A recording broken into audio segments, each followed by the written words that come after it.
Hello friends, કેમ છો? આજે આપણે બનાવીશું રીંગણ, તુવેર અને બટાકાનું શાક. શિયાળામાં તુવેરો આવે એટલે બધાના ઘરે રીંગણ દાણાનું શાક બનતું જ હોય છે, પણ આજે હું તમને એકદમ નવા મસાલા સાથે ટેસ્ટી અને ચટાકેદાર શાક, અને એ પણ કુકરમાં બનાવતા શીખવાડીશ. તો સૌથી પહેલાં આપણે એક વાડકી તુવેરના દાણા, 2 મીડિયમ સાઇઝના બટાકા અને લગભગ 200 ગ્રામ જેટલા રીંગણ લીધા છે. અહીંયા આગળ પહેલાં બટાકાને છોલી અને આ રીતે સ્લાઇસમાં સમારી લેવાના છે. અને જ્યારે પણ આપણે બટાકાને સમાર્યા છે તો મેં તરત જ પાણીમાં રાખ્યા છે, કેમ કે કાળા ના પડી જાય. ત્યાર પછી બટાકા સમારાઈ જાય એટલે આપણે રીંગણને પણ આ રીતે જ સેમ લાંબી લાંબી સ્લાઇસમાં સમારી લેવાના છે. તો બધા રીંગણ હું આ જ રીતે સમારી અને તૈયાર કરી લઈશ. તો તમે જોઈ શકો છો, પહેલાં આપણે આ રીતે રીંગણ અને બટાકાને સમારીને તૈયાર કરી લેવાના છે. બધા રીંગણ અને બટાકા સમારાઈ ગયા છે, તમે જોઈ શકો છો. હવે આપણે આ શાકને કુકરમાં બનાવવાના છે, એટલે કુકરમાં 2 સીટીમાં આ શાક તૈયાર થઈ જતું હોય છે. તો એમાં જે મસાલાની જે તૈયારી કરવાની તે તમને હું બતાવી દઉં. રીંગણ બટાકા સમારાઈ જાય ત્યાર પછી તમારે લેવાના છે સિંગદાણાનો ભૂકો, અને એક આ રીતે મીડિયમ સાઇઝનું ટામેટું તમારે સમારી નાખવાનું છે. તો સિંગદાણાનો ભૂકો મેં આગળ લીધો છે 1/4 કપ જેટલો. સિંગદાણાને મિક્સરમાં ક્રશ કરીને તૈયાર કર્યો છે. ત્યાર પછી હવે એક કુકરની અંદર આપણે 2 મોટી ચમચી જેટલું તેલ ગરમ કરવાનું છે. તેલ ગરમ થઈ જાય એટલે એની અંદર આપણે રાઈ અને જીરુંનો વઘાર કરવાનો છે. તો અડધી ચમચી રાઈ અને અડધી ચમચી જીરું એડ કરી દેવાનું છે. ત્યાર પછી એની અંદર આપણે એડ કરવાની છે હિંગ. અહીં આગળ 1/4 ટીસ્પૂન જેટલી તમારે ચપટી હિંગ એડ કરી દેવાની છે. ગેસની આંચ એકદમ હવે આપણે સ્લો કરી દેવાની છે. ત્યાર પછી 1 મોટી ચમચી આદુ, મરચાં અને લસણની પેસ્ટ એડ કરી છે. અત્યારે લીલું લસણ માર્કેટમાં મળે છે, તો 1/4 કપ જેટલું લીલું લસણ અને એના પાન સાથે જ એડ કર્યું છે. એનાથી આ શાકનો ફ્લેવર ખૂબ જ સરસ આવશે. અને શિયાળામાં તો લીલું લસણ મળતું જ હોય છે, તો એની અંદર આ રીતે શેકવામાં એડ કરી દેવાનું છે. ત્યાર પછી થોડુંક શેકાઈ જાય એટલે એક મીડિયમ સાઇઝનું ટામેટું આની અંદર એડ કરી દીધું છે. ટામેટું એડ થઈ ગયું એટલે જે રૂટીનના આપણે જે ઘરના રેગ્યુલર મસાલા છે, તો અડધી ચમચી હળદર એડ કરી દીધી છે. 1 મોટી ચમચી જેટલું લાલ મરચું પાવડર એડ કર્યું છે, થોડું કલરવાળું મિક્સ કર્યું છે. ત્યાર પછી એની અંદર આપણે ધાણા જીરું પાવડર 1 મોટી ચમચી એડ કરી દેવાનું છે.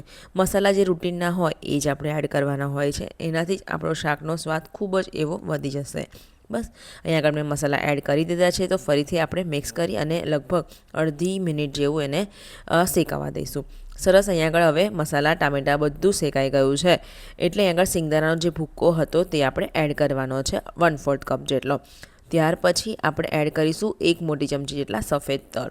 તો સિંગદાણાનો ભૂકો અને તલ એડ કરવાથી શાકનો સ્વાદ ખૂબ જ એવો વધે છે. ત્યાર પછી આપણે એક વાડકી ભરીને અહીં આગળ લીલી તુવેરના દાણા એડ કરી દીધા છે. હવે જે રીંગણ અને બટાકા સમારીને રાખેલા છે તે આની અંદર એડ કરવાનો છે. એની પહેલાં અડધી ચમચી જેટલો ગરમ મસાલો મેં એડ કર્યો છે. બરાબર, હવે બધું એકવાર મિક્સ કરી લેવાનું છે. બધા મસાલા આપણે એડ કરી દીધા છે, તમે જોઈ શકો છો. ત્યાર પછી સ્વાદ પ્રમાણે મીઠું એડ કરવાનું છે. તો મીઠું આગળ 1 ચમચી જેટલું મેં એડ કરી દીધું છે. બધા મસાલા બધું એડ કરી દીધા પછી લાસ્ટમાં આપણે ધોઈને પાણી કાઢીને રીંગણ અને બટાકા એડ કરવાના છે. અહીં આગળ આપણે એ પાણી એડ નથી કર્યું. હવે અડધા કપ જેટલું પાણી એડ કરી અને બધું મસાલા સાથે મિક્સ કરવાનું છે. અડધા કપ જેટલું જ પાણી આપણે એડ કરીશું. બધું સરસ મિક્સ કરી દઈશું અને લાસ્ટમાં આપણે એની અંદર ગોળ ઉમેરવાનો છે. તો 1 ચમચી જેટલો મેં આગળ ગોળ ઉમેરીશ, કેમ કે આપણે ગુજરાતી શાક બનાવ્યું છે. તમે ગોળ સ્કીપ કરી શકો છો, મેં થોડોક જ નાખ્યો છે. વધારે પણ થોડું ગચટ્ટું કરવા માંગતા હોય તો તમે થોડો વધારે ગોળ આમાં ઉમેરી શકો છો. બધા મસાલા સાથે બધું સરસ રીતે શાક મિક્સ થઈ ગયું છે, તમે જોઈ શકો છો. હવે કુકરનું ઢાંકણ બંધ કરીને તમારે 2 સીટી વગાડી લેવાની છે. 2 સીટીમાં જ આપણું આ શાક તૈયાર થઈ જશે. તો અહીંયા આગળ હું કુકરનું ઢાંકણું સરસ રીતે બંધ કરી દઈશ. ગેસની આંચ હવે આપણે મીડિયમ કરી દઈશું અને 2 સીટી વાગી જાય એટલે ગેસને બંધ કરી અને કુકરને ઠંડુ થવા દઈશું. સરસ, હવે કુકર ઠંડુ થઈ ગયું છે. તો હવે આપણું આ રીંગણ બટાકા તુવેર દાણાનું એકદમ સ્વાદિષ્ટ ચટાકેદાર શાક બનીને તૈયાર થઈ ગયું છે. આમ તો આ શાક રોટલા સાથે કે પછી રોટલી કે પરોઠા સાથે સર્વ કરી શકો છો.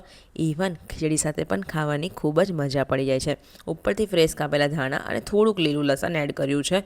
તો બસ હવે આપણું આ શાક બનીને તૈયાર થઈ ગયું છે, તમે જોઈ શકો છો. 2 સીટીમાં શાક તૈયાર થઈ જશે. તો તમે પણ આ રીતે ઘરે ચોક્કસથી બનાવજો. ઘરના બધાને ખૂબ જ પસંદ આવશે. તમને આ વિડીયો ગમ્યો હોય તો લાઇક કરજો, શેર કરજો, અને હજુ સુધીને ગુજરાતી કિચન યુટ્યુબ ચેનલને સબસ્ક્રાઈબ ના કરી હોય તો સૌથી પહેલાં સબસ્ક્રાઈબ કરી દેજો. બેલ આઇકનને જરૂરથી ક્લિક કરજો, જેથી તમને મારી બધી રેસિપીની નોટિફિકેશન સૌથી પહેલાં મળે.